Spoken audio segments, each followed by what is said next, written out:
Hello everyone, this is Jeff at Divine Cosmos, and this is a reading of my Law of Attraction Pearl of Wisdom number 3. Never mind what is. Imagine it the way you want it to be. One of the reasons our lives and the world's change so slowly, if at all, is that most of us pay far too much attention to how things currently are, to what is rather than what could be. This bias is not surprising because most of us are deeply immersed in and convinced by the illusion of linear time and causality, and we aren't aware that our thoughts are creating our reality. Unfortunately, these misunderstandings about the nature of reality encourage us to pay far too much attention to present circumstances and cause us to limit what we believe is possible for the future. A powerful habit that can take your manifestation ability to the next level is to do less observing and more imagining. The power of transcending the belief in linear causality. One of the core limiting beliefs maintaining the reality that we are currently immersed in is the idea of linear time and causality.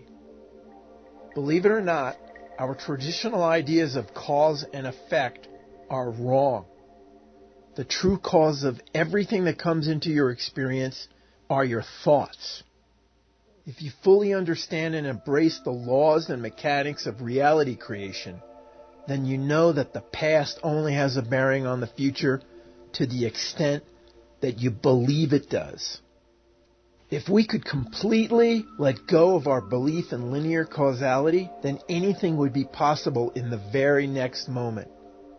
This is the basis of how the great spiritual masters throughout the ages were able to manifest miracles and magic. And with the same level of belief, anyone can do the same. The trap of focusing on what is. The law of attraction states that the more you think about a subject, the more likely it is to manifest into your life.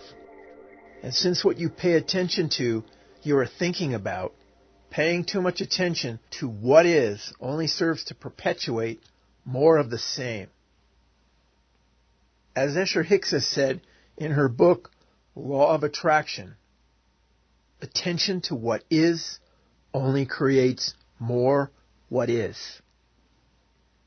In addition to the more of the same effect, giving too much attention to present circumstances can also influence our belief in what is possible for the future, typically limiting what we believe is possible.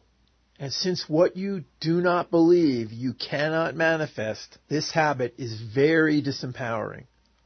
One of the takeaways from this is that focusing on possibilities rather than limitations is a very good habit to nurture. Even worse than giving too much credence to present circumstances is worrying about what happened in the past, to what was. Worry, in all its many forms, is a huge stumbling block to effective manifesting, and I'll be discussing this specifically in future installments of this series. So stay tuned. The net effect of paying too much attention to and giving too much credence to present circumstances is to significantly limit what changes and improvements you can manifest into your life. It's a double whammy, disempowering habit. Giving more attention to what could be. If you want to improve your life quicker, you've got to spend less time paying attention to what is and more time imagining it how you want it to be. Here's a little practical advice on how to do that. Work on becoming more aware of what you are focusing on. When you catch yourself thinking about a present or an anticipated circumstance that you don't particularly feel good about or isn't pleasing to you, that's a dead giveaway that you're thinking about something that you don't want. And it's your cue to immediately switch to imagining it the way you want it to be. You've got to stop focusing on what you don't want and start focusing on what you do want. And in this case, I'm suggesting that you let yourself daydream. If your mind is busy daydreaming about something you'd like to have or have happen, it can't be worrying about other stuff. Yes, I know you might feel silly or even uncomfortable unleashing your imagination and using daydreaming as a tool. Sadly, adults in our society are taught to be very rational and serious, which is really hampering their creative freedom and power. If you want to become a powerful creator, then you're going to have to become more uninhibited with your imagination. Perhaps the following realization might help. Since daydreaming and imagining are largely happening in the privacy of your own head, of your own mind, no one will notice. As Albert Einstein has been claimed to have said, logic will get you from A to B. Imagination will take you everywhere. In addition to on-the-fly imagineering, I highly recommend spending 5 or 10 minutes a day doing a more formal imagineering session. In these sessions, you concentrate on envisioning what you want in your life based on a very carefully crafted list of your desires. More details on this in upcoming articles. Stay tuned. Putting it all together.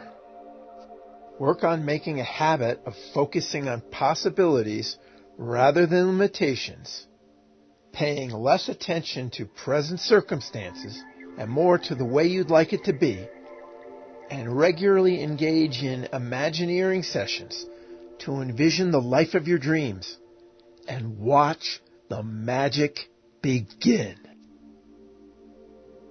That's it, folks. If you enjoyed this article, please consider liking it or sharing it or subscribing to the blog, which can be found at http://divine-cosmos.net.